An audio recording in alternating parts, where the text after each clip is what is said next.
You're listening to Every Day's a Saturday USMC Veteran Podcast.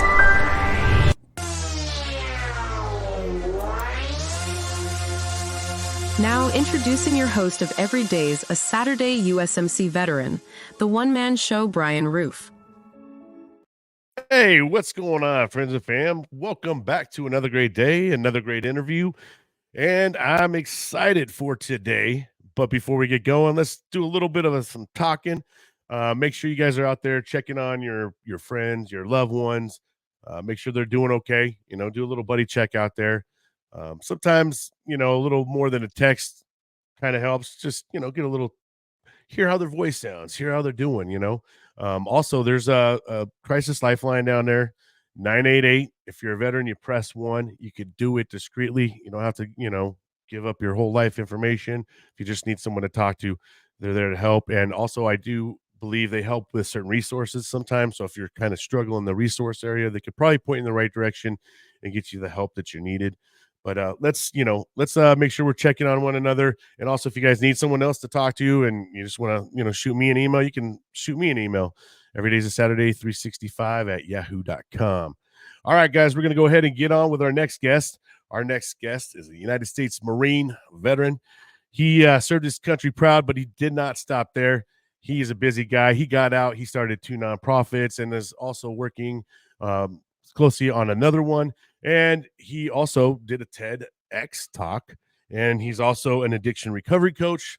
He's the man of many things. So we're going to go ahead and let him talk all about himself. It is Garret Biss. What's going on, brother? What's up, Brian? How are you, man? Thanks so much for having me on. I've been excited about this. Looking forward to it all week. Absolutely, brother. I'm always excited to have a fellow brother on and, get you on here to talk about all the great things that you did and are still doing, man. Let's get to know all about you, where you grew up, and, it's your show, bro. Good stuff, man. Where do you want me to start? Start from the beginning, man. Where you grew up. Let's just kind of so there I was. Walk us down. Young kid. Right? Yeah. You don't have to go as far as like the inception part, but Yeah. So my mom was taken out, no, all right. So I was born and raised in Wilmington, Delaware, and lived there in high school. I went actually back and forth from Delaware to Orlando, Florida. And then it was I went to school in my hometown for 9th grade, and then 10th grade went to Florida. 11th grade went back to Delaware, got in a little bit of trouble, and was like, you know what? I don't want to mess up my chance of going in the Marines. So I found an adult high school and finished out my high school experience in 6 months so that I could enlist early. And so that's what I did. Did MEPS in Tampa and enlisted back in 1999. I still remember the knock at the door at 4:00 in the morning when some Lance Corporal picked me up in the Govey to race me out to MEPS to start the process. Yeah, man, that MEPS process is quite the experience. Yeah. I mean, going, getting that head to toe checkup, doing the duck walk and all that good stuff. Yeah. So what am I getting myself into? Yeah, bro. Like, so did you graduate in 99 or? I did. Yeah. So 98, I guess December 98, technically. Okay. Yes. And I worked out a deal with my recruiter and said, so I had a contract. I was supposed to be a military police officer. That's what my dad was. So that's what I wanted to go do in the Marines. He was in the Army, but I was going to better him and one up him with doing it in the Marine Corps. Right. What I didn't realize at the time I got the contract was that you had to be 19, I guess, when you graduate the MOS school. So I wouldn't have been unless I went to boot camp in August. So I get this call. So I'm trying my best to stay out of trouble between December graduating and August when I ship off to Paris Island. Huh? Yeah, no kidding. Especially when you're, I don't know what get anybody in trouble. You can do some research, especially when you're doing things with your recruiter that might end up getting you in trouble. I'll leave it to everybody's imagination, but it's around the theme of Ton Tavern. So there you go. So a little clue in there. There you go. And then I get a call from the recruiter, say, "Hey man, we're in a pinch. We're one short for this month. If you go right now, I'll make sure you're a PFC when you graduate boot camp." And I said, "All right, let's do it." Unfortunately, I didn't get to go the MP route, but he found another wonderful MOS for me, sold it to me very well. So he sent me off to be a combat accountant, is what I like to call it as. Really, it's a 3451 fiscal budget technician. So a lot more spreadsheets, a lot less time in the field, but he said, "No, you do all the same stuff all the grunts do. You just spend all the time out in the field. You just do." Yeah. So there I was. Only the exercises, right? Yeah. That's right. And then, so I went off and did my MOS school. And then my first duty station was Okinawa, Japan. So I was there for a year. Where was And your then I got MOS school? Camp Johnson over there, Camp North Johnson. That's Carolina? right. Yep. Yeah, Yeah. yeah, Camp okay. Johnson. That's Yeah, right. because I was in supply, so I went there too as well for my Okay. Good school. stuff. Yeah. Yeah. Yep. I was a So 35th we've been to one. the same after hours establishments, I'm sure, all around Jacksonville. Bro, the only little things to do over there. Lifetime memberships, I think. I don't know. The stripper club, dude, man. Yeah. I was like, oh. Yep. And let's see. So I did that, and then Okinawa, Japan. It's funny. I was talking with a Marine the other day, and we both had contract first duty assignments of being overseas. We were guaranteed an overseas spot. So when I graduated MOS school, they actually had orders for Honolulu, and I fought it. I was like, "Look, Honolulu's not going to give me that overseas ribbon, man." He told me I was going to Okinawa. I want to go to Okinawa. So it's the funny thing is he was under kind of the same deal. He had a contract to go to the duty station. And I say, that was back when I was young and naive, and I thought the Marine Corps really gave a shit about what I wanted. But it worked out. I got to do a year in Okinawa on Camp Courtney, and then back to headquarters Marine Corps for a couple of years. So talk about your experience over in Oki. Were you a good boy over in Oki, or did you go out and have some fun out? There's no paperwork to indicate that I wasn't a good boy, so we'll just leave it at that. I never got caught. Hey, that's right, dude. No paper trail, no evidence, never happened. Mm-hmm. Right? Yeah, that's right. But I mean, it was an awesome experience, certainly a transformational one. Being 18 years old and dropped off in a foreign country. There's a lot of people that go there and they'll just kind of hunker down on base and go between the gym, the chow hall, and work, and that's all. But I was like, hell, this is an opportunity. I want to get out there and see some things. So with kind of I don't know, somewhat lost in my mind and not really aware of the seriousness of just kind of walking out in town and hopping on a yen bus and taking it to the corners of the island. But it was very adventurous, and I had a good time, and I think it helped me prepare me for a comfort in traveling abroad that has certainly come back and helped me out many times in the future. But I love the experience, and I'm certainly grateful that my career started there. Yeah, I never got to go to Oki. My overseas experience was the Middle East, good old Kuwait and Iraq. That was about the same. Yeah, this was great adventures, Yeah. So what did you end up doing after Oki? So I came back and I was stationed at headquarters Marine Corps, working in the NCR, so in Arlington, and then over at the Navy Annex, which, if I remember correctly, has been completely bulldozed. So an enormous building of headquarters Marine Corps right in DC. Bulldozed, wow, but I worked there for a couple of years. Work over there, man, huh? That's got to be right. Interesting. I've always wanted to go out that way. There's so much history and stuff like that. Did you ever get to go check out a lot of stuff and beautiful place right down in the heart of DC. Absolutely, yeah. So I mean, I get up every morning or a couple mornings a week and run by like the Iwo Jima Memorial. Oh, I mean, that's quite an experience. Send some chills down your spine. That's just right. Being a Marine in the history that Mm-hmm. Those kind of things mean a lot more, I think, to us than some others, right? I mean, yeah, from the first day of boot camp, they're grooming you to be like an amateur historian, right? I mean, about the history. They really do make you and appreciate the history of the Marine Corps. I don't know that any other branch does it, so it hammers down so much about the knowledge and the history of, what the guys before them did. That's right. Yeah, we honor our guys. We have places, named on Camp Pendleton over Medal of Honor recipients, and that's definitely right. don't forget. Yeah, it certainly makes you feel like pride in the organization that you're a part of. Really, bro. I mean, and think about it. A lot of us could still sing the Marine Corps hymn. We know the birthday, like the back of our hand. I mean, that was about the only birthday we were damn near allowed to celebrate. Right. That's it. But, a lot of other branches, man, you start asking them like, hey, what's your guys's, what's your song? And some of them can't even start it off, Mm-hmm.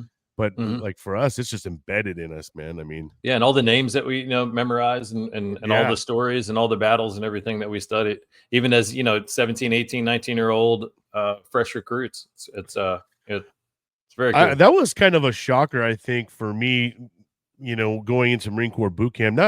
not just the knowledge side, but that was very shocking to me how much, and they expected us to learn the Navy rank structure.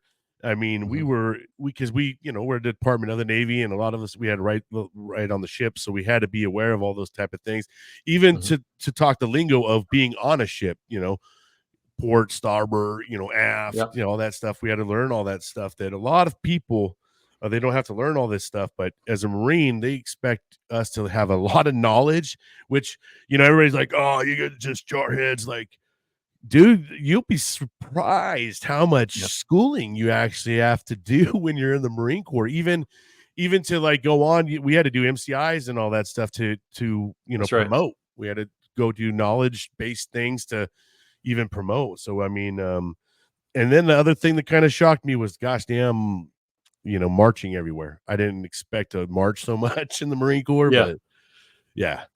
But anyhow, man, sorry to cut you off there. No, no, absolutely. That's good. Good stuff, man. So let's see. I was selected for MECEP or the commissioning program while I was serving in DC, and then was invited to go off to University of Maryland for a couple of years as a MECEP, and then selected for the flight program coming out of that. And I kind of glossed over about six years real quick, and then it was funny. I was selected for the flight program, which was awesome because once you get that contract, and you'll at least have an opportunity to start flight school.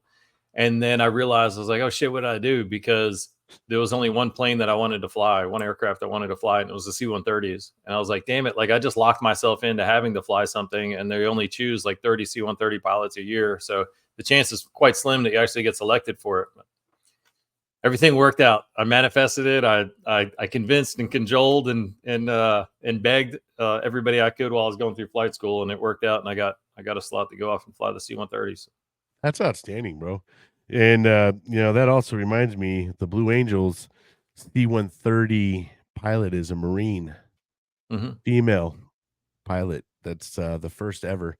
Uh, That's you right. know, And it's now amazing. now one of the jet pilots is a female as well. Yeah, it's so Just it's on yeah, here at the yeah. air show. The Blue Angels are. I mean, the females are really starting to get in there with these, being pilots and everything. It's amazing. Um, Mm-hmm. so yeah, when you were going to school, were you still like, kind of, what did you end up being like, were you still in the Corps at that time, or did they kind So of, when I was at college, yeah, fortunately, everybody that goes to MECEP, you have to go to a school that has an ROTC unit or kind of a crosstown uh, agreement with an ROTC unit.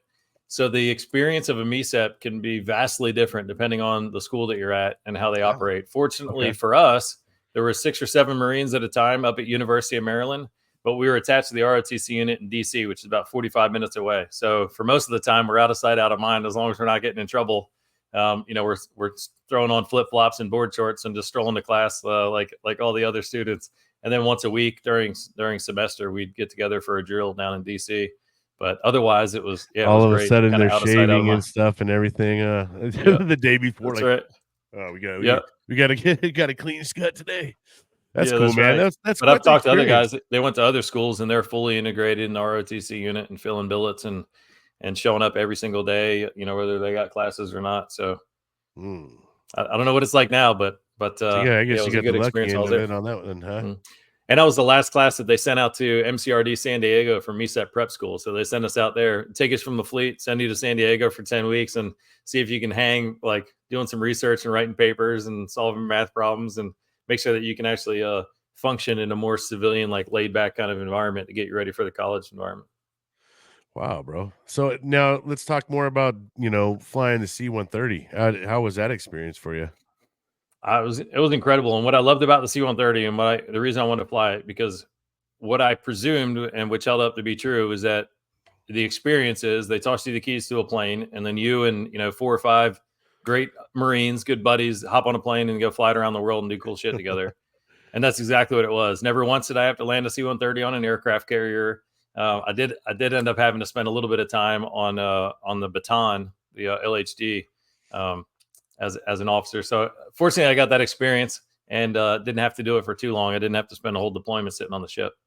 But we had an opportunity. We flew the C-130. One of my first deployments was in support of the 22 Mu, which again, if you're supporting a MEU and a couple of Navy ships floating around the Mediterranean, you can't put the C-130 on the Mediterranean. So they just find us a NATO base nearby to go park the plane and we kind of hang out. So we hung out in Sicily for a number of months while supporting the MEU that was down in the Mediterranean. And then we had to pay back a little bit, and they moved us over to Djibouti, Africa for 4 or 5 months. Djibouti, calm us down a little bit. Yeah. Dang, man, that's crazy. Well, you got to see a lot of cool stuff, though. Yes, sir. I mean, good stuff. Yeah, way more than the average, enlisted or even officer. So at that point, I mean, that's pretty cool. And when you got out of college, what was your rank at that point? So I graduated, and then they commissioned me. So I was second lieutenant. Okay, so you started right off as butter bar.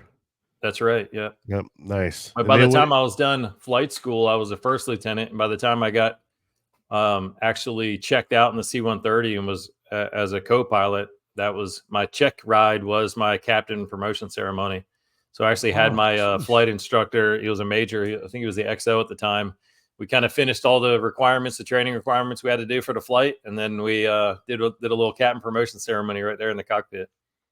Now, what was your rank when you ended up going in and doing making the transfer? Yeah, I was selected as a sergeant, and then I picked up staff sergeant, non-competitive during the 4 years while I was at college. Oh, okay. Shoot. Now, how was that transition for you, man? Like being enlisted and then now you're an officer. I mean, and obviously it sounds like you were more in charge of like the plane type thing and not necessarily in for a unit or something like that. But I mean, was that a big change for you going from enlisted into an officer? I don't know. I don't know. I enjoyed it. I think it was pretty kind of seamless. I mean, I certainly had a different kind of rapport and relationship with the enlisted Marines, and used my position as best I could to be there to support them, understanding kind of what their lifestyle was like and what things were like for them. So as much as I could buffer any kind of, shit coming down, I think I did it. I try to do it as effectively as I can. And here's one of the secrets, one of the, best kept secrets that really, it was shocking for aviators in the Marine Corps. What I didn't realize is that even though you're a C-130 pilot or a helo pilot or anything, that's really your secondary duty. Is your primary duty is some job within the squadron or job within the battalion. Whether you're, serving with a ground unit or in the air wing. So for me, like I spent for my normal, 7:30 to 16:30 was leading an S1 shop or working down in aircraft maintenance at the airframes department. And then all the studying and all the preparing and everything for flying, that was kind of your secondary duty. So everything that we thought, what the taxpayers are paying us to do is like this little side hustle that gets in the way of like filling out fit reps and doing award citations and all that stuff. Yeah, man. Now, but still worth it. Was it kind of weird? All of a sudden everybody's saluting you, and first couple times around, you're just like, oh shoot, yeah, that's I don't really remember. Were you already were you kind of already ready for it? Because I mean, I'm sure training and stuff like that. You were already probably getting saluted and stuff. Yeah, I guess it was a little bit of adjustment and needed experience to have, especially after putting so much time at working towards that. But I don't know. I guess some lieutenants let it go to their head. I just kind of, I don't know. More as, hey, appreciate you, Devil Dog. Like, thanks, Lance Corporal, whatever. But I don't know. You certainly see some guys that like trying to lock up any kind of. Yeah, hey, you come from a different. I see you across the street. Like, don't you owe me a salute? Well, you know what? You come from a different world too. You have that appreciation of the enlisted side. There's a lot of officers that don't get that part, right? And they just, they come right out of college and then, OCS, and then boom, they're in charge of all these Marines, and they believe, and they eat up all that shit at TBS about, like, I don't know. It kind of inflates their ego and their sense of importance. Right, and then they get to this unit, they're like, wow, there's a whole bunch of fuckery here. Like, wow, I'm in charge of all these guys. Oh my God, I hope I don't get in trouble. Yeah, I remember, so one thing I saw when I was at Camp Johnson. So when I was a PFC, there was I don't know if he was a PFC Lance Corporal or something. No, I'm sorry. It was a butter bar that was walking around, and he saw some master gunnery sergeant, and not that the master guns was trying to blow him off or anything, but he was probably busy doing something. And this butter bar wanted to make it a point. Hey there, master guns, don't you deserve, or don't I rate a salute? And he looked at him and he said, you want a fucking salute? Why don't you climb up all these rockers and come get it? And just kind of got back to his thing. So I just hope that, not that that was appropriate or that that's the way it should have been dealt with, but I just hope that the, that lieutenant went on, the future career with a little bit of respect and understanding of the role of customs and courtesies. And it's not that the individual wearing that rank on their collar is so important. It's the respect for the rank itself. It's not the individual. So you got to really kind of separate the two. Yeah, I've seen a couple of those incidences where I've seen a high-ranking staff NCO light up, a lieutenant, and just you just sit there like, oh shit, as a Lance Corporal or PFC, when you see that go down, you're just like, wow, all right, damn. Unfortunately for me, like I could recall times where I was the Lance Corporal or the Corporal, and I remember just staring at my sergeant's rank, like, a good corporal that I worked for, great, phenomenal Marine, great dude. And I remember him getting promoted to sergeant, and then me just like standing there, just like fixated on his rank. Like, man, that's so fucking impressive. Yeah. Like, that's your goddamn sergeant of Marines, like one of the best ranks in the Marine Corps. So I still had that kind of reverence for, the capability and the skills and the worth and the value of enlisted Marines. Which is certainly something I carried with me. Yeah, I definitely loved that transition of kind of being a Lance Corporal to Corporal, and then it's a weird responsibility shift, and even your mind shifts a little bit too, right? Because now all of a sudden, someone's looking at you to make sure that these PFC Lance Corporals are doing what they are supposed to be doing, and if not, it's your ass at this point in time. You're not. The Marine Corps is so incredible about. Yeah, they're so incredible about training people and equipping people and helping people grow into their potential that, you might have a 21, 22-year-old corporal or sergeant, but that fucker's got some value. Like, he's got some experience. He's got a lot of knowledge. And if you're not listening to him, then that's your mistake. That's going to be your own peril. And the Marine Corps doesn't just hand out rank, right? I mean, the Marine Corps is, you have to have all the points to get yourself even in the promotion area, and even within your MOS, there's all these criteria. So a lot of times you see a corporal, a sergeant, and there are those cases where there's some meritoriously promoted guys, but they had to go on a board and they had to work to get there. But every one of those, NCOs, the Marine Corps values the NCO level very extremely high, right? Because they expect a lot out of their corporals and sergeants, and then the staff NCO has their own responsibilities, but at that level right there, you're very much still in the trenches with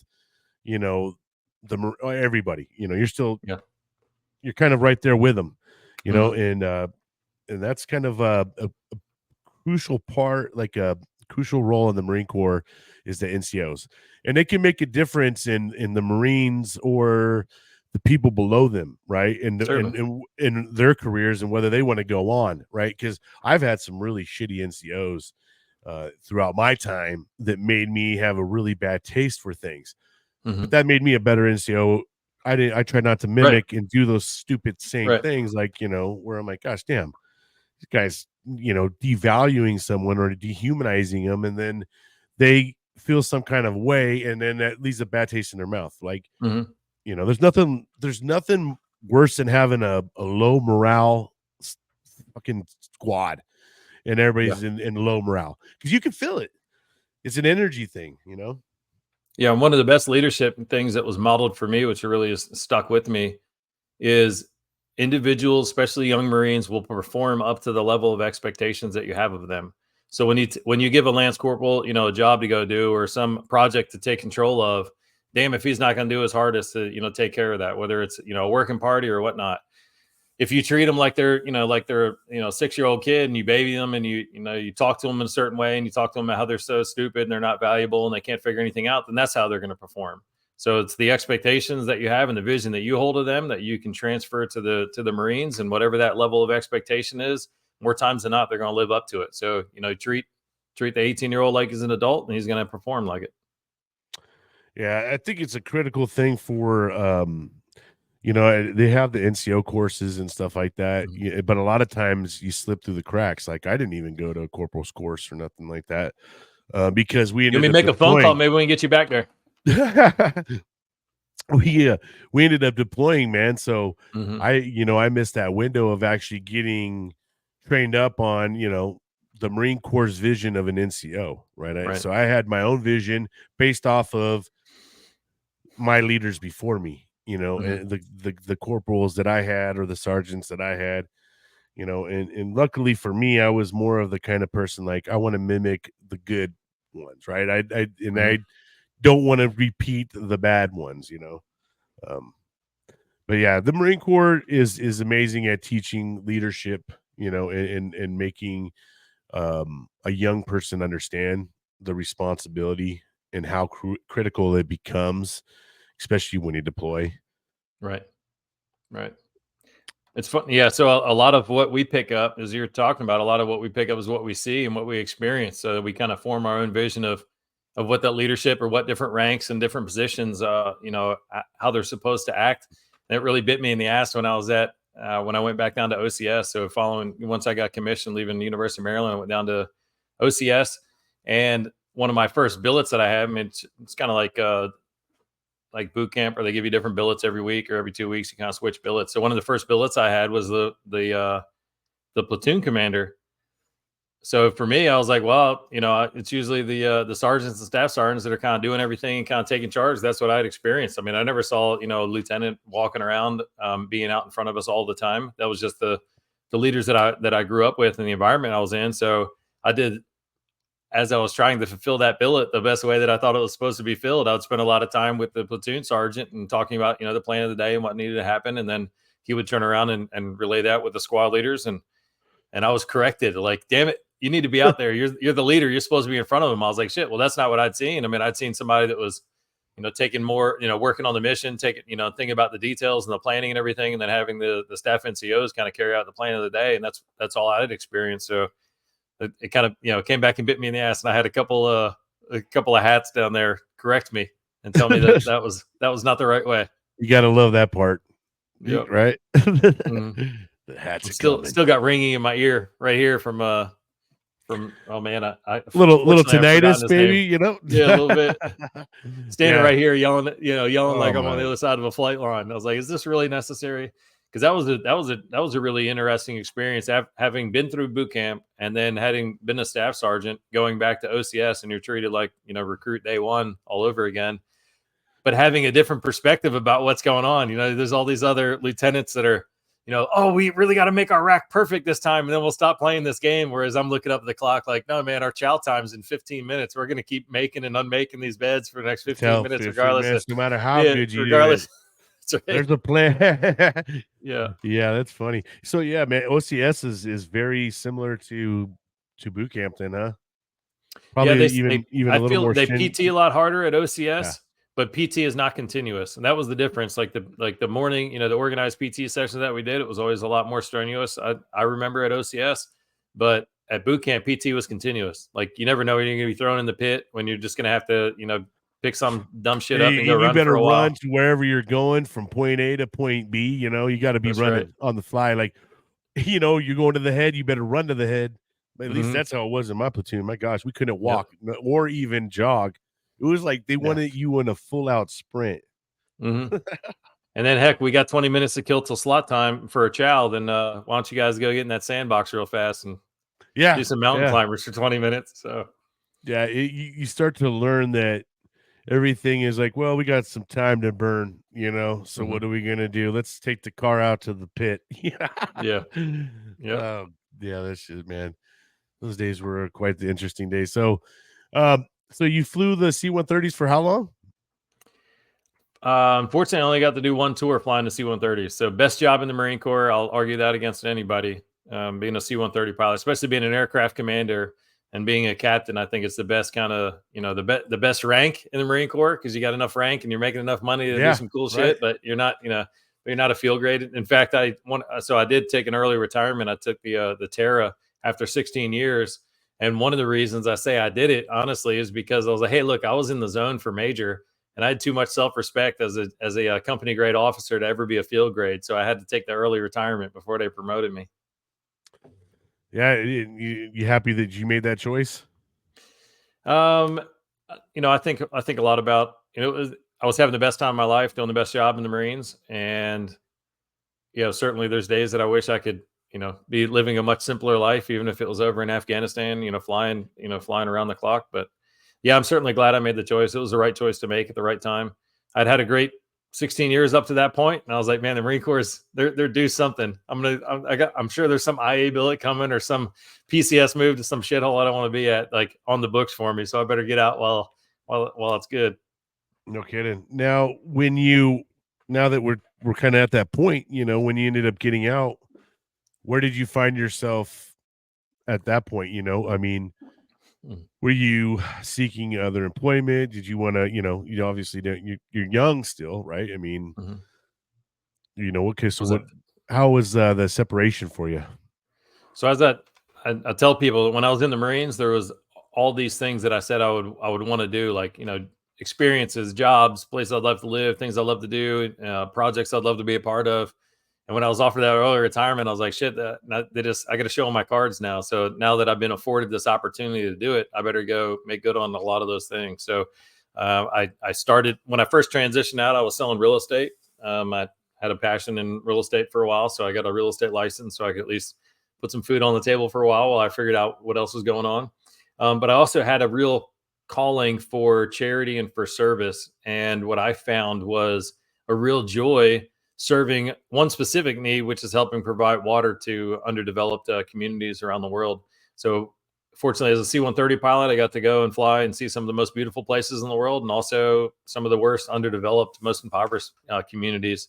And it really struck me, actually, during my last deployment. I was serving with a guy who was raising money and sending it home to a buddy who had started this water nonprofit. So through conversations that we'd had, that was kind of my first introduction to understanding how big the global water crisis is and how many people it affects, and how relatively simply and inexpensively we can do something about it. So what I learned was about 1 billion people around the world, it's about 1 in 8 or 1 in 9 humans on the planet, is water insecure. So that means they don't know that they're going to get their next glass of clean water, and they don't know if the water that they drink might kill them. In fact, I think World Health Organization reports that half of the hospital beds around the globe are filled with patients that wouldn't be there if it wasn't for some water-related illness. Wow. So a lot of people, and in many communities, there's some relatively simple solutions to it. So some of the projects that I got involved in earlier on was providing filtration systems. So there's a lot of community of the 1 billion people around the world. There's many different reasons. Some are in an arid environment. Some there's like no water around. There's groundwater's dried up. For a lot of communities, they have water, but it's river water, or it's from a well in the ground, and it's often contaminated with bacteria or parasites that make kids sick. In fact, about 30,000 kids die every single week around the world because of water-related illnesses. Young children, they don't have the immune systems built up, so when they drink some bacteria, it can, it's life-threatening. What might give you or me diarrhea or some nausea will end a young child's life. And there's some very simple solutions to people that have water, but it's contaminated or they don't know that it's clean, namely just some simple filtration systems. So we spent a lot of time. I started out by just kind of raising money and awareness to help further some causes. So that's where I started the organization. 1 million goal was to provide, just to do some fundraising. And then we partnered with an organization, Charity Water and Water is Life, and some other organizations to providing money to those organizations to go forward. And then in 2017, I was invited to go on a trip myself with an organization out of Decatur, Georgia. And we went down to Nicaragua. And that's when I started kind of doing the trips and leading the trips on my own. We went down to Nicaragua that first trip when we provided a water purification system that cost us about $1,500 to get here in the States. We flew it down there and we installed it in a school. And immediately 1,500 kids that attended that school now had access to a reliable source of clean water. So they're getting water pumped in from, and that's actually right up the street from where that picture was taken, but they're getting water municipally supplied, but the infrastructure is so terrible down there and it's not repaired that there's a lot of holes even in the supply pipes that come to these, to the schools. So a lot of times that water gets contaminated. In fact, one of the schools that we serve, this picture right here is from Faro de Luz. It's a school that we served, and right before we got there, they had a cholera outbreak. So the municipality actually shut down the water. So with these communities where they don't have a lot of money for development and for infrastructure, sometimes if they get water that's provided, it only goes to one location, a central location. So in this case, in most cases, it's a school, and then houses and such that are around the school will come to that tap to fill up their water jugs and kind of take it home. So not only was them losing their water supply affecting the children while they're at school, but really it was affecting all of the families that would rely on taking jugs from the school back to their house. So providing a simple purification system that, a UV filtration system with a pre-filter was enough to ensure the water security for this whole community. So like I said, we bought a system for $1,500. There's some other ones that we get $500-$600, and then round trip airfare down there. So for a couple of dollars per person, we're providing a sustainable and reliable source of clean drinking water. And what's so critical about that, and that's why I'm so excited about it, I applaud anybody's efforts to make a contribution, to serve a cause, to try to make the world a little bit better place. If you can provide somebody water that doesn't know if they're going to live to see their next birthday, or they don't know if their children are going to live, you're providing a tremendous amount of opportunity and hope for that community to get an education, to grow, to get stronger, to bring themselves out of poverty. One of the things I talk about when sharing this message is there's so many other forms of suffering that are either created directly or exacerbated by a lack of drinking water, whether it's poverty, whether it's malnourishment, whether it's gender inequality issues, whether it's child education issues, whether it's even, a lot of reports of sexual trauma because of water insecurity. When you can provide water, you're eradicating so many other forms of suffering. And that's really what excites me about it, because for one small contribution or one donation to a cause that's providing water to a community, you're providing, secondary and tertiary benefits that go far beyond the clean drinking water. That's outstanding. How long is this video? Is it long? I don't recall. Just a couple of minutes, probably. All right, we'll play it. Let's go ahead and play it. Give it a riff. It's 1 minute. No problem. Volume. Hi, my name is Garret Biss. I'm the founder and the current director of the organization 1 Million Goal. We raise money for and awareness about the global water crisis to help provide water, life's most critical resource, to those people in need. A really big part of our mission is just sharing a message about the water crisis and how severe it is and all the other complications that are created because an estimated 700 million people don't have access to clean drinking water. And a big part of our mission at 1 Million Goal is just raising general awareness so that more people find out about this cause and more people are inspired to contribute and make a difference. So if you have an organization or a group and you'd like to learn more about the water crisis, you'd like to learn more about 1 Million Goal's story and what we're doing to help those people in need, I would love to come share our message with your organization. So please reach out, send us an invitation, and let's see what we can do to help your organization and what you can do to help those people in need and help further the efforts of 1 Million Goal. Outstanding. Man, I look 10 years younger in that video. What have I been up to? Yeah, man. So how long have you been doing this now? So I actually started doing some fundraising while I was still on active duty. And then as I transitioned out, I started the nonprofit organization, got the 501c3 status. And so that's been since 2014, I guess, when we started fundraising, and 2015 when we started the organization. And it's not something I do full time, so it's not something I can put as much effort into it as I want to. But once or twice a year, we'll raise some money and go and find a village and find a place to go serve. And actually, this October, we're planning it'll be my first trip in this capacity over to Africa to serve some villages. But we're looking at going to Malawi to serve some villages over there. And Uganda, and hopefully we're going to tie on Malawi. The main mission, the primary mission is Uganda, landing in Entebbe and serving some communities around there. And then hopefully we'll be able to get over and support some things in Malawi as well. Wow, that's crazy, man. So when you typically go and do one of these trips, how long are you out there for? So with Central America, it's easy. And I've done trips as short as 72 hours and 96 hours. Just get on a plane, throw a bunch of shit in the duffel bag, fly down there, do the work that we can do. We have put 11 filtration systems in schools down there, but then our big effort now is small purification buckets. So Sawyer makes a great 0.1 micron filtration system We can get those for, 30, $40. Go down there and get some buckets and install those in communities. These things are beautiful because they don't require electricity, no technology. It's just gravity fed through a filter. But each one of these filter buckets that we can provide to a community can serve a couple of families. So we typically give them out, one for every 2 families. And so there's some overlapping capacity and extra capacity. But that's been a great way to get to places where they don't even, they don't have water pumped in, or they don't have electricity, or it's not regular enough. There's still a lot of communities that are just getting water out of the ground, or drinking out of the stream, especially in Guatemala, some of the places that we've been in Guatemala. So that's helped a lot. But the beautiful thing, if I can load a duffel bag with, 40 or 50 filters, hop on a plane, go down there, and serve some communities and come back, you can do it in 4 or 5 days and make a lifelong impact. That's amazing. Now these filtration systems, how long do they typically last? Is it something that you got to kind of keep up with and as long as they as long as they kind of back flush it and take care of it, they're showing 10 to 15 years in testing environments. They don't have, that's as long as they've been able to test them. So they're likely going to last much longer than that. Depending on basically your care for them, right? I mean, that's right. So that's like any good piece of gear in the Marines, like how well you care for it, how long. Right. Well, that's outstanding, man. I mean, and what got you driven to this is just basically traveling around and seeing some of these areas, and it inspired you to start doing this, or did you have someone else that you kind of talked to and kind of get that idea, or?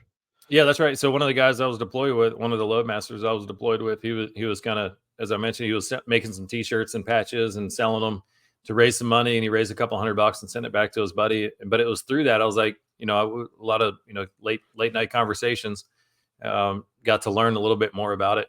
And what I decided, I before that point, I consider myself kind of a serial giver. Make a donation to a charity here and a couple bucks there, but never really one kind of concerted effort on one cause.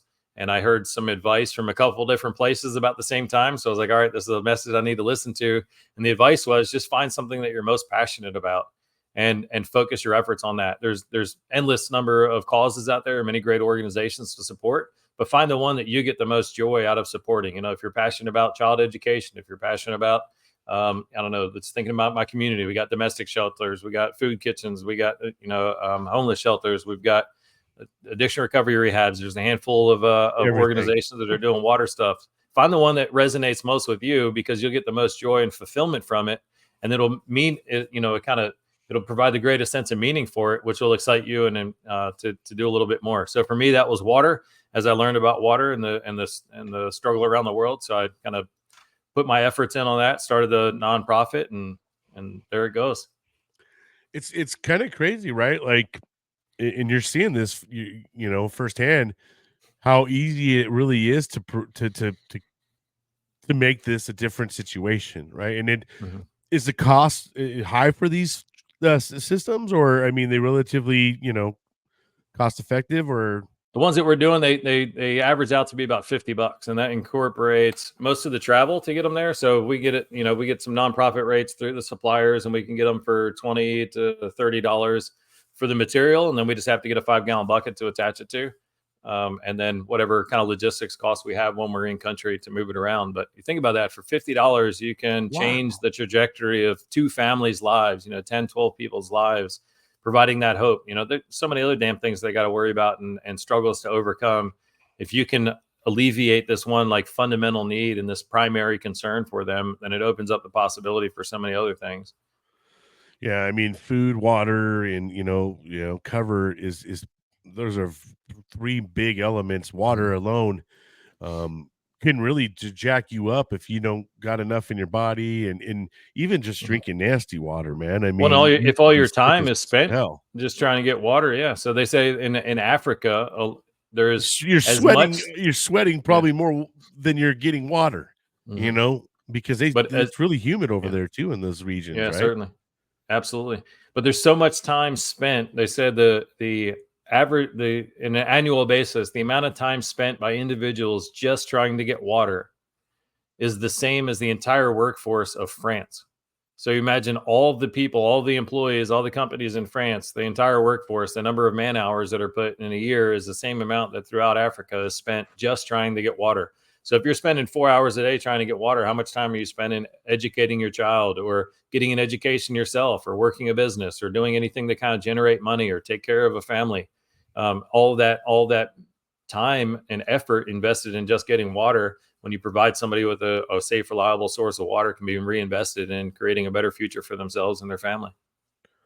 Wow, that's interesting, man. I mean, I didn't realize, it's really a $50 fix for a lot of places. I mean, I know Right. it sounds a lot easier than just that, but it's kind of In many shocking, cases, it really alarming is. to me that yeah, that I mean, really, there's so many places that are suffering and, throw Mhm. $50 at it, and it could be a totally different scenario for them, you Right. know? And you look at, you're trying to get the return on investment for the limited dollars you got to contribute to a cause. And that's where I was. I was like, look, I specifically remember one month when I was like, all right, I've got $100 I can donate to a charity this month.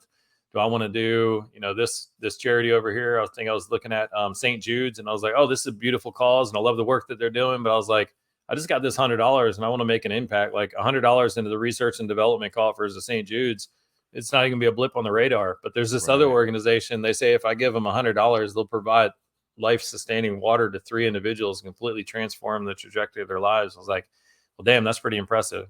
So Yeah. somewhat in maybe a selfish cause, like I wanted to feel like I was making the biggest impact I could. So that's kind of what drew me into doing the water work.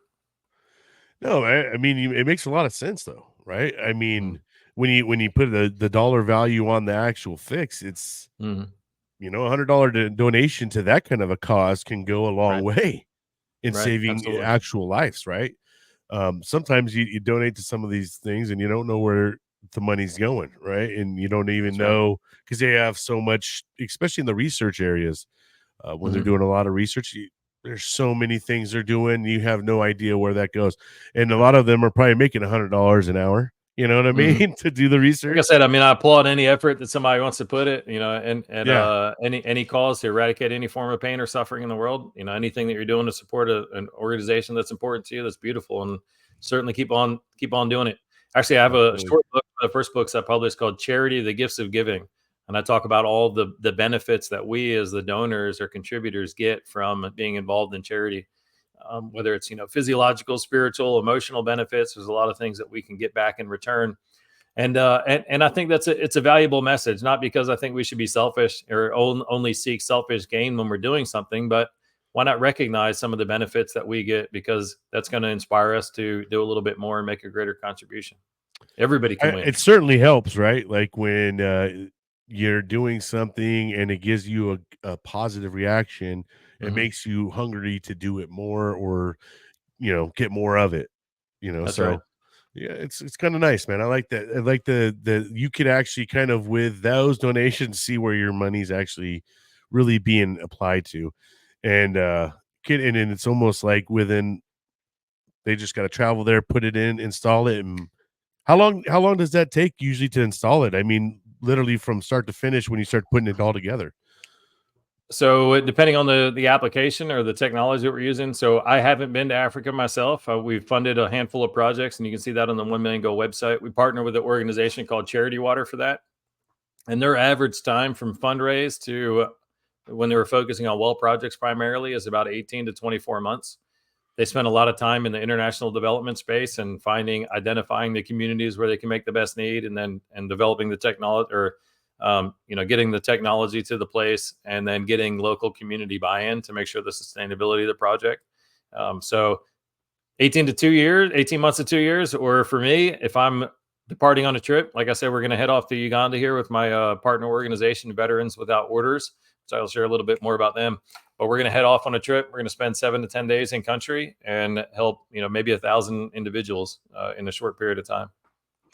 I guess before we get on to your other nonprofit, we'll go ahead and bring up the whole VWO Veterans Without Orders, since it's kind of along the same lines, right? And you guys are partnering up, so let's go ahead and let me. And this ties back to something you asked earlier about, that transition out of the military. One of the things that I know all veterans suffer with or experience is a loss of a profound sense of meaning. I mean, so many of us were in the military because we're called in for, this sense of service. And when you lose that, you lose a lot that comes from having a sense of meaning. And Veterans Without Orders, one of the things I love about this organization and why I partnered up with my buddy John to support them is because they have an international development focus. So they do a lot of things around the world to help with wash and sanitation. But what the secondary mission for them is to bring it back veterans, get veterans together, leverage the skill set that veterans have to do the work abroad, but also provide that sense of community and connection for veterans and brothers and sisters coming back together to go out and make, a good impact in the world. It's a beautiful thing. So I love whenever I have an opportunity to go on a trip with these guys, because you feel like you're right back in uniform, the same dark sense of humor, the camaraderie and everything, pouring it all out there, putting in a good days of work, but then, enjoying and celebrating it on the backside. So I love the work that they're doing specifically for the piece that it provides that sense of meaning and purpose to veterans while leveraging the skill sets and the abilities that they have. Is this one of the filters? That's it. Yeah. It's a Sawyer filter. Yeah. That little thing right there, 20, 30 bucks to get it. Some more to get a bag or a bucket to establish or to attach it to. Outstanding. I love this, man. Yeah, it's very cool. So for any veterans that are listening, we never get to see this stuff, right? And we don't even know that this is out there. That's why we do this podcast stuff. So we find this stuff out. That's right. So any veterans that are listening that don't want to be involved, like if you're interested in going on a trip or you want to find out how you can contribute or make an impact in your local community, certainly reach out to Veterans Without Orders, and we'll see how to get you reconnected. That's outstanding. I love it.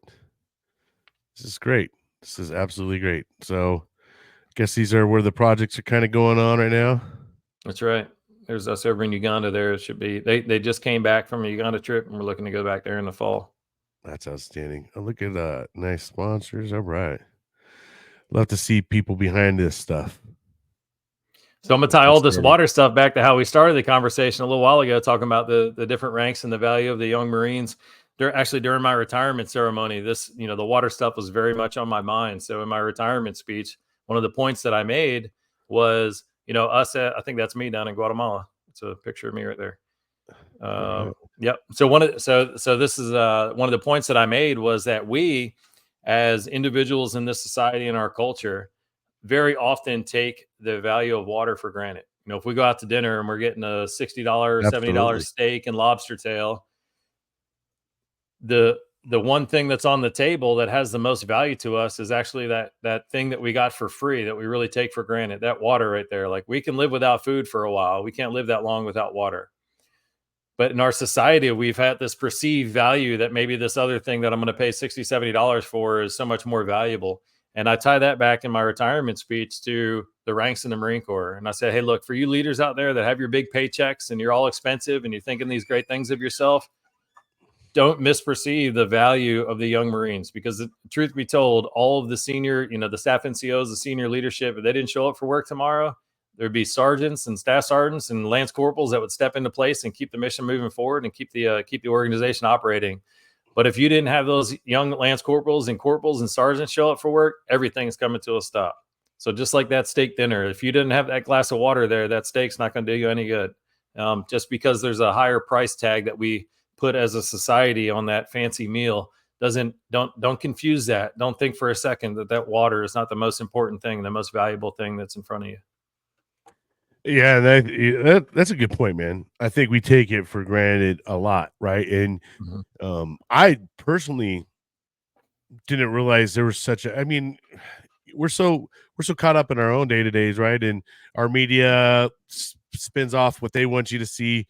There's something that you don't know. You hear about hunger issues, but you don't really hear about water issues, right? Because they're just like, they got water over there. Yeah, but is it clean water? Is it healthy water? That's something we don't ever talk about much on a higher level, right? And you're right, bro. Like, we don't realize, because a lot of the water we drink is free, we don't realize that how blessed we are to have that free, clean cup of water, right? That you could actually see through the glass, and see what's on the other side. That's right. Some of these people don't get that luxury, and not to mention, right, ice, having ice in your cup. Certainly.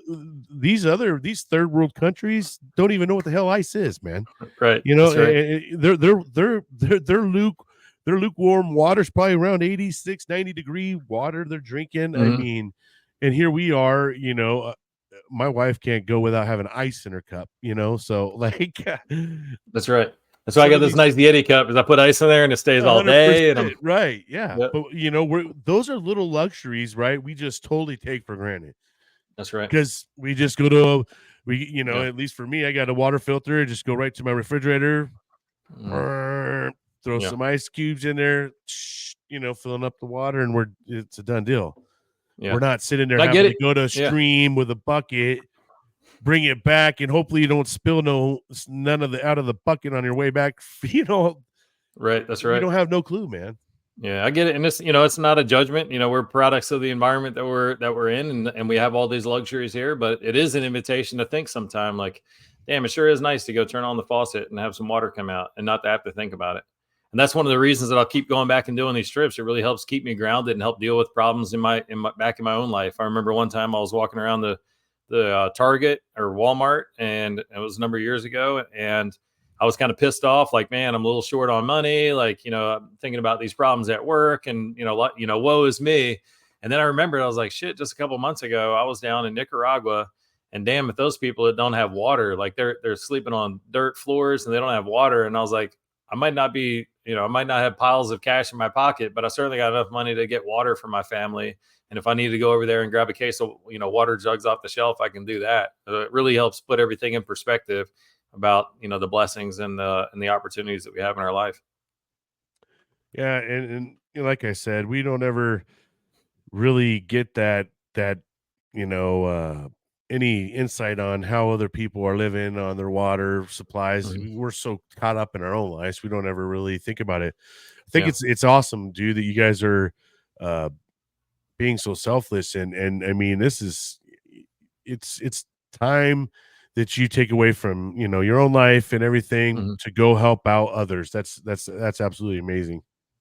Yeah. It's time well invested. And I think, that's that when for any veterans that transition out and they're really struggling because of that lack of meaning and purpose in their life, and maybe they found another job and they don't feel that they don't see how their job's making a real contribution, it creates a void inside. So, one way to kind of fill that void and to ease your own burden is to just find a way to go be of service to somebody else. It can be simple. You can, smile somebody in the coffee shop, hold the door open for somebody, buy a little gift for a friend, send a text message to somebody, tell them that you appreciate them or that they're important to you. These are all things that we're doing with the thought or a benefit of another person in mind. And we, as the person, the donor of that or the contributor to that, it's a great way to kind of release our own burdens and get out of our own head sometimes. Oh, it's outstanding, man. Is there any more that you want to touch on with 1 million goal, or is there any other, or do you want to move I don't on know. to? I might tie back to it at some point, but yeah, we can certainly No, move for on. And absolutely, yeah, no, absolutely. Um, let's go ahead and talk about. realizeyou252.org. So a couple of years ago, I was joined with a group of concerned citizens in my community, and we noticed that there was this pandemic that was really kind of sweeping through the community, and it's very common across the nation, unfortunately, that a lot of individuals are struggling with addiction. And addiction is something, it has some unique challenges to it. One of the reasons I think addiction's gotten so out of control and why so many people are struggling is because of the stigma around mental health conditions and addiction in general. And because there's stigma around it, there's so many people that will suffer silently and not go out and seek the available resources and everything that's there. I love how you have the crisis line on the bottom of your slide, and it'll be throughout this video, because there are available resources that are out there. So for people that don't find them, or people that just mental health challenges and addiction especially can create a lot of shame, and shame erodes a person's sense of self-worth and value. And as that sense of self-worth gets too low, then the deserving of a better life and a better experience, your belief in your deserving to experience a better life can be eroded as well. So there's some unique challenges with it, and also some unique opportunities. If you're somebody who's struggling with addiction, that's not something that just affects you. It certainly affects your family. It affects your community. It affects your coworkers. It affects a lot of things. And this one struggle in your life, this one behavior, this one challenge can evaporate or take away or prevent so many forms of joy and happiness in your life. So the opportunity here is anytime we can serve one individual and help them with their experience in recovery, we're not just making an impact for that person, but we're making an impact really for everybody that their life touches. In the United States alone, there's an estimated there's about 28 million people that are struggling with some form of addiction, whether substance or behavior that's kind of taken ownership or taken control of their life. So that's 1 in 10 people, but it's not just 1 in 10 people that's affected. Like I said, it's everybody that's really affected. Everybody either knows somebody or their life is affected directly by somebody who's struggling, whether you know it or not. They might be struggling silently. So when we can serve somebody and we can help them find a path to a better future and a path in recovery, then we're making such a drastic impact on the community at large. That's outstanding, man. And what drove you to actually start doing that? I think there's a lot of similarities to the water. My drawing and my passion in water was, how do I make the biggest impact with the time and energy and resource that I have to invest? So after the Marine Corps, I also started doing some speaking and some life coaching, just about personal development and human potential. And what I quickly realized was, these are universal truths and universal principles that can help anybody kind of improve their life and experience a better situation in their life. If I were to share those things with somebody who's, living okay, and help them experience a little bit more joy or a little bit more success in their life, well, that's going to make some good impact on the world. But what if I could connect with and help individuals that are struggling with addiction? Maybe they just started their journey in recovery, but they still feel like they're sitting on the curb. They just climbed out of the hole and they're sitting on the curb. What if I can help those individuals get to a much better place? And the net good impact that that's going to have on the world, not just in their life, but all the lives that they affect, is something that's drastic.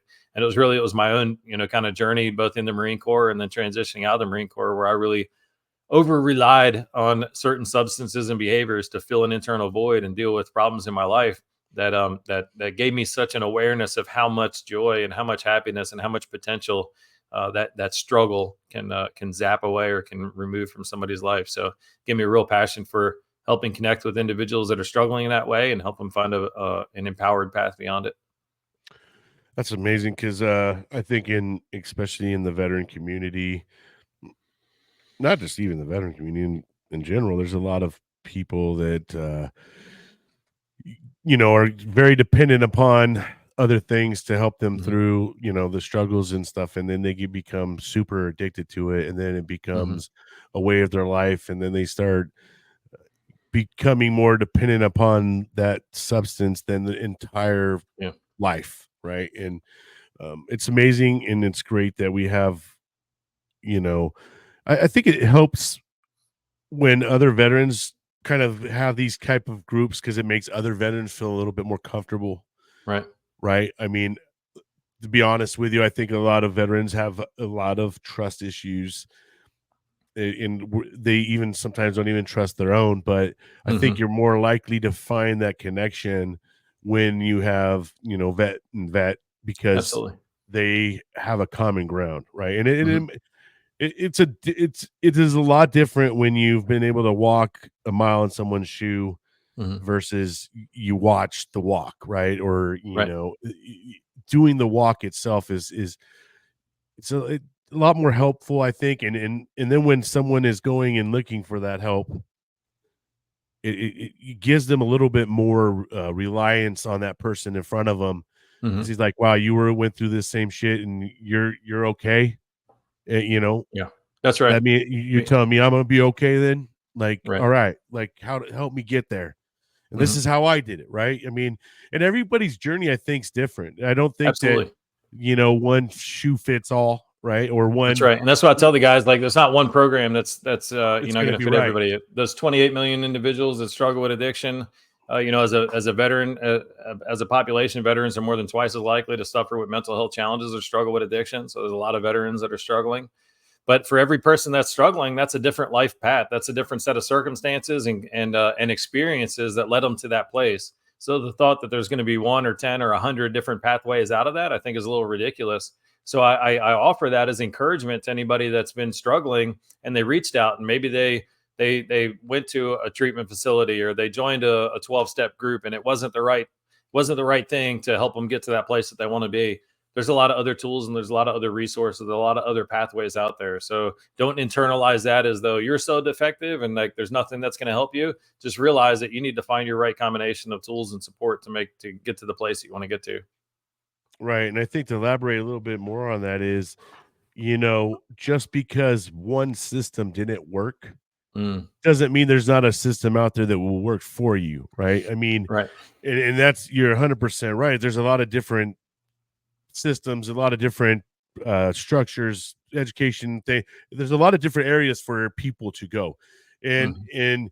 that community that you first go to may not be the one that fits you and Right. what you're going through, right? And that's why I think it's important when you are seeking, help, is to try to find that community that you feel is going to be able to, relate to what you're going through, right? Because it's a lot 100%. easier to go to someone that's been through it versus someone who's just studied up on it a little bit, right? Mhm. Absolutely. And my only caveat to that is be honest with yourself. If you're seeking support and you're seeking help and it's not really, fitting the need or resonating with you in the right way, be honest with yourself. Is it because you're not willing to look at yourself and take ownership of your own life and admit to some things that, maybe there's some challenges that you're creating in your own life?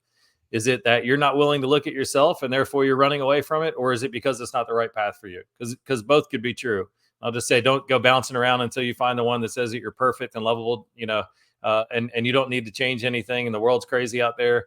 If you're struggling and you're creating that, and you're experiencing that pain and that suffering in your life, there's a pathway beyond it, but it does require some work, and it does require a new set of, tools and resources and habits and beliefs and understandings and ways to process some of the emotions that we haven't been able to process in the past. It requires some work.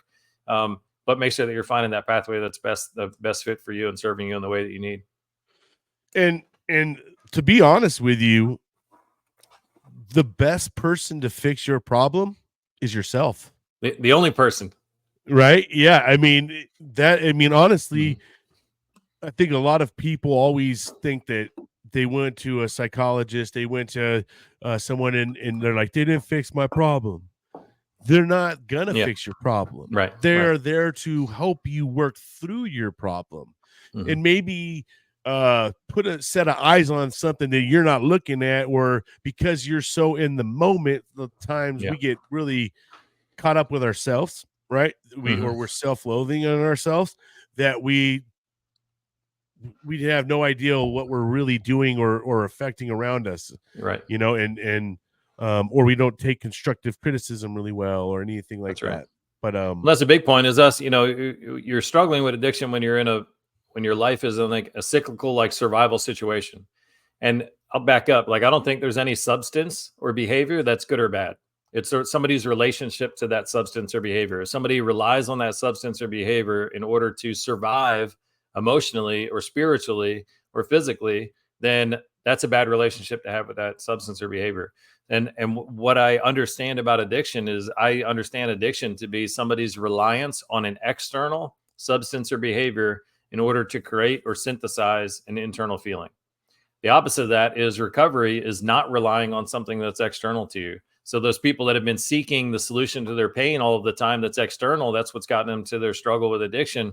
And if they're blaming everything that's external to them for their lack of growth and their lack of healing and a lack of progress beyond it, to your point, somebody else isn't going to fix that. They can provide you the tools, but ultimately it comes back to us to fix it, to find the things that we need and fulfill our needs from what we have available to us and what we can create inside of us. That's what recovery looks like. It's breaking that reliance on that thing that's external to you. Because if you don't do that, then your recovery journey, you might remove one substance or behavior from your life, but if you're not doing the work and you're not healing and you're not growing, then another substance or behavior is immediately going to come in and replace it. Now, maybe it's a healthier or less drastic consequences substance or behavior, and if that's okay with you and you want to move your life forward, then more power to you. As long as you're experiencing a better version of your life and you're okay with it.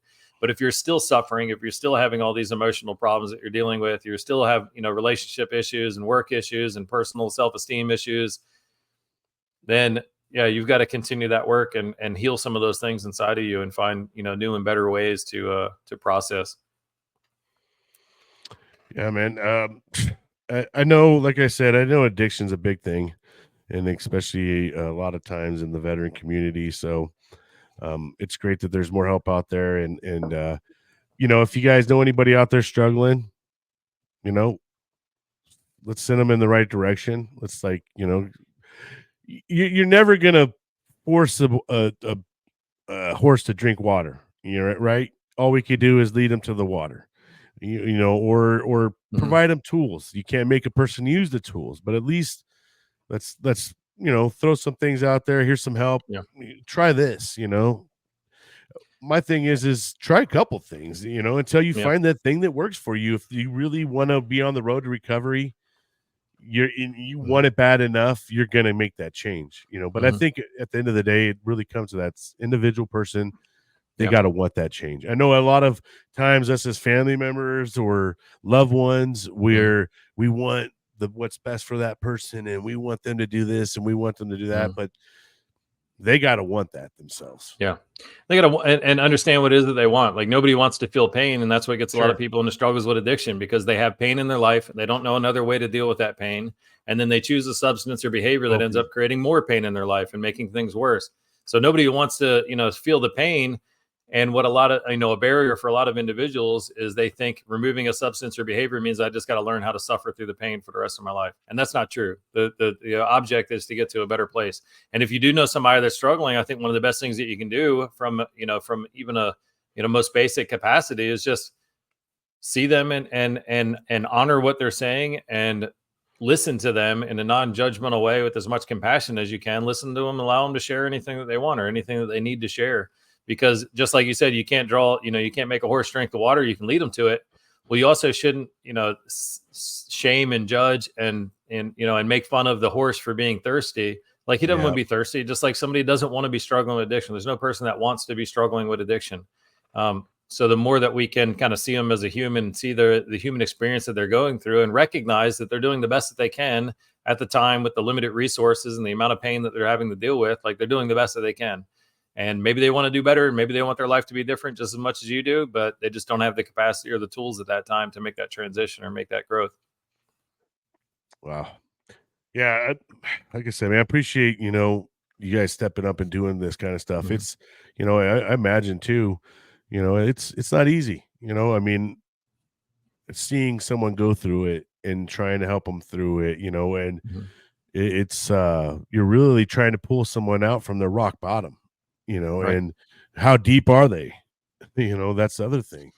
Because some of these people go on years and years and years, and they get themselves deeper and deeper and deeper, and it's going to take a little bit extra time to get them out of it. You know, right. And it's possible, you know, and that's, you know, we talked about before, just kind of live and kind of be that testament, be that, you know, permission for somebody else to take that step.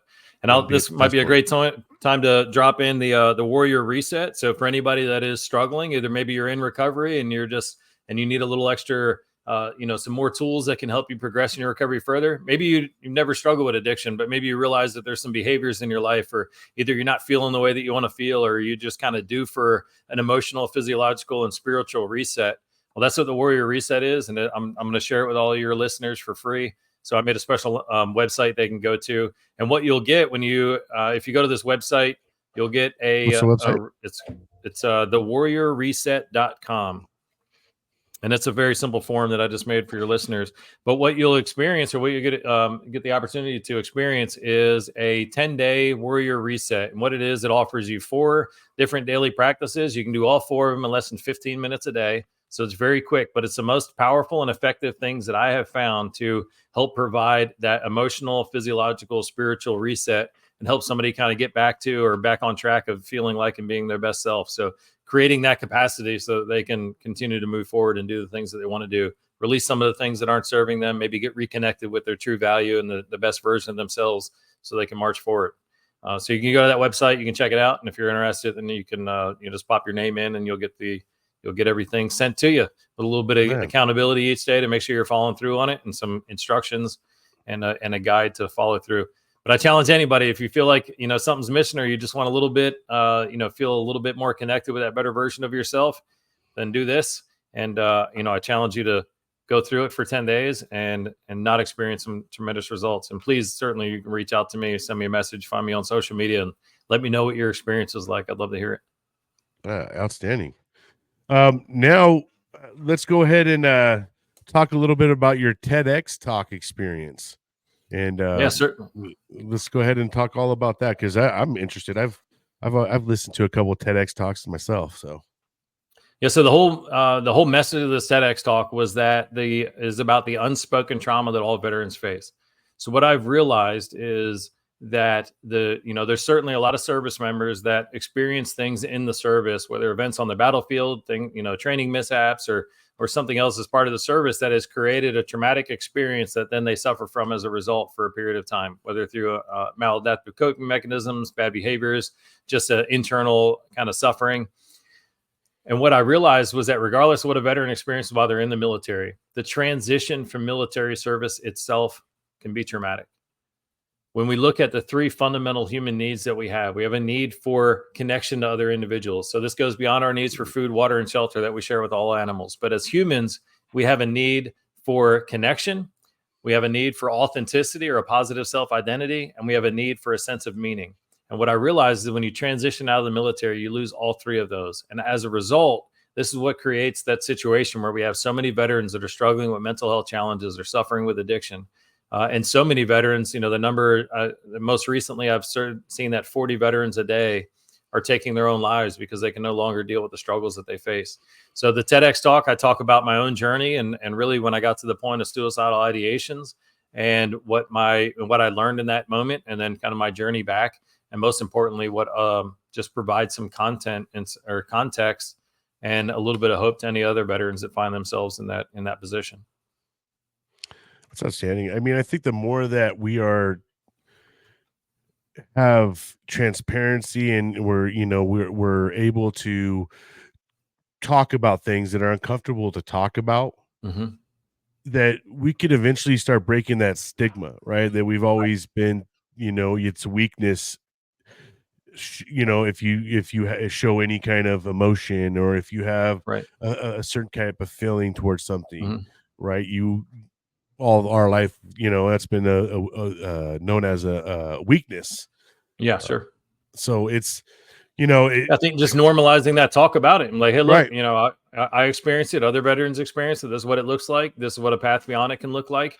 But yeah, just normalizing it. Like, if we wanted to go out and find some tools or resources about, a new workout routine or something, then, there's resources everywhere and everybody's talking about it. But when it comes to mental health, especially I think for veterans, we try to follow through on what we were told. Just suck it up, just move on, just focus on something else, quit being so selfish. Like, think about the mission, think of the bigger cause, and just quit complaining. And when we carry that into our life as a veteran, that doesn't create a good situation. It makes a lot of unfortunately veterans suffering in that silence because they're even too ashamed to share what they're thinking or what they're going through. Yeah, I mean, at the end of the day, no matter what label you put on each and every one of us, we're a human being, right? And that's right. We all have, psychological capacity, all that stuff. I mean, and at the end of the day, like I said, we are just human beings. Whether you're a warrior, whether you're this or that, you are a human being, right? And that comes with things that we can't control, and some of that is feelings or emotions or how you may react to a certain scenario that you were put into. I one time, from my experiences, I was just walking in an Amtrak went by and I like blacked out and had this weird experience, and it was all due to some tone or something. And wow.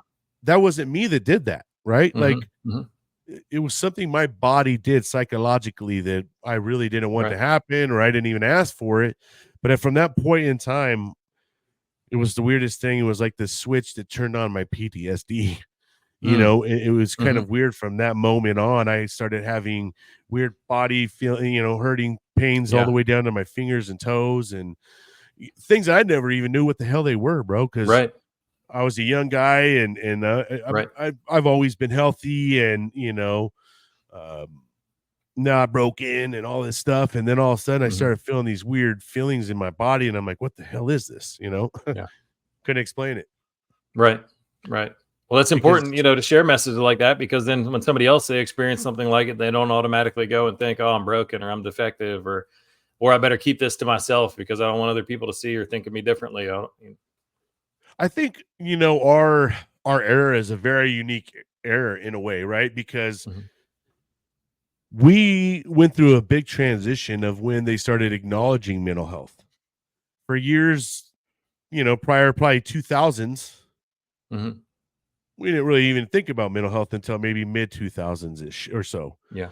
After the war, and there's all these guys coming back with these ailments that like no one could explain. The family members seeing them reacting war situations, Sure. things of all these things that no one had seen in a long time, because we hadn't seen a war in a while.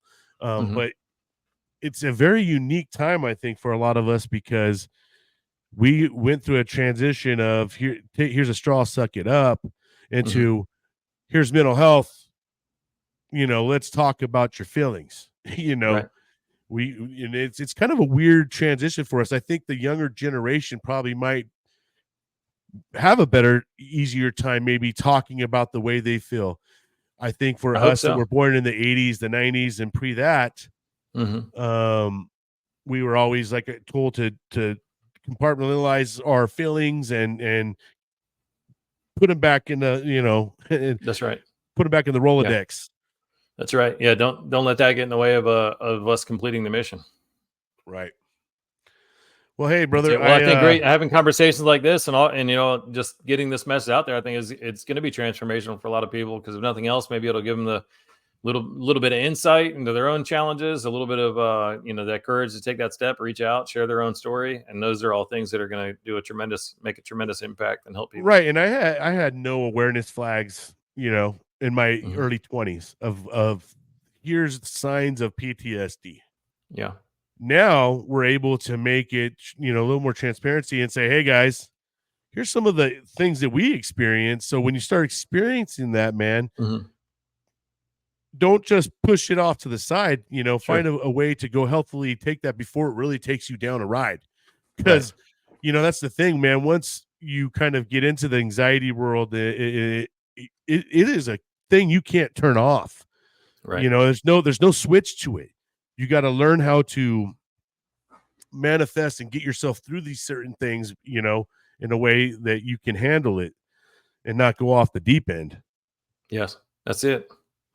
But hey, brother, I appreciate you coming on, man. Is there anything else that you would like to talk about before we head out of here? I think we covered it, man. This was great. We gotten a lot of stuff, and I really appreciate the opportunity and enjoy having a little chat with you. And thanks for the invite.